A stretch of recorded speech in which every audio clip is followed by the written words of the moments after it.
Samtang karon sa subyan imong bisto kauban si kapuso actor Raver Cruz.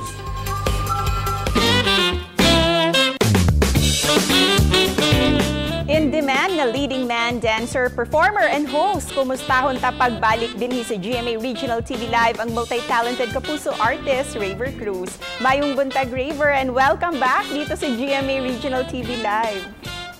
Hi, mayong buntag sa inyo lahat. It's good to be back. Parang kailan lang nag-interview tayo to. So ngayon ito, magkakasama na naman ulit tayo. Zoom nga lang.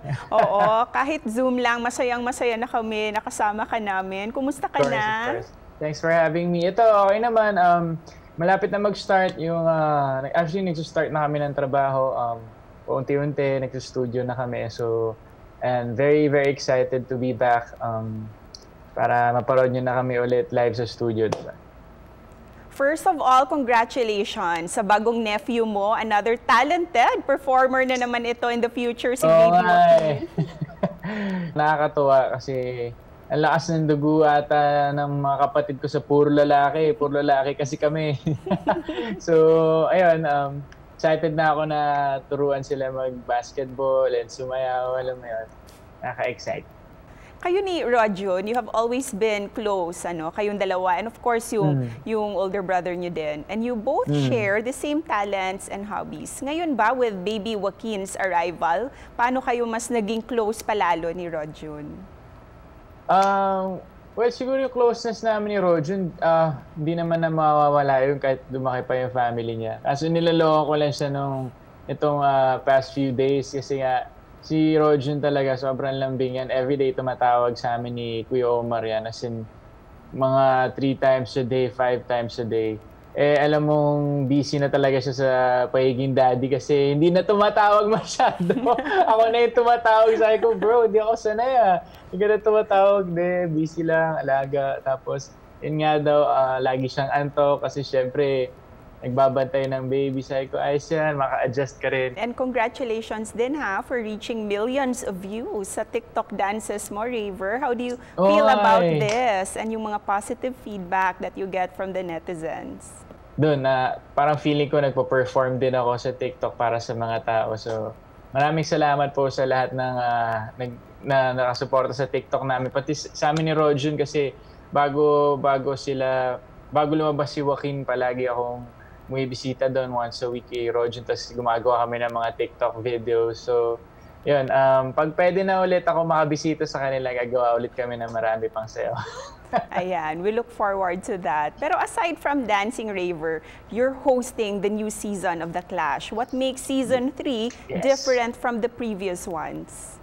Grabe. Nakaka-excite lang na magsisimula na ulit yung The Clash season 3 kasi kahit na new normal tayo, ginalingan talaga ng production and ng management and mga boss namin dun sa show para nandun pa rin yung excitement ng show, yung mga twists and turns, yung mga gulatan na magaganap, nandun pa rin siya. With so many young people staying at home right now, kasi nga quarantine pa rin tayo, what can our young viewers learn from The Clash Season 3?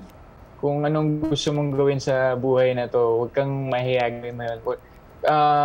Tapos huwag ka papapekto sa sabihin na ibang tao. Pag alam mo sa tingin mo na tama yung ginagawa mo and napakagaling mo doon, dapat maging proud ka sa sarili mo. Bilang isang Bisaya, yung first grand winner ng The Clash Season 1, si Golden Cañedo, how do you find Bisaya talents, Raver? Ano yung mga qualities na hinahanap nyo sa magiging grand winner ngayong Season 3? Well, first of all, ang daming sobrang galing na singers from Cebu. Ang hirap pangalanan lahat pero sobrang galing. Proud lang din, di ba?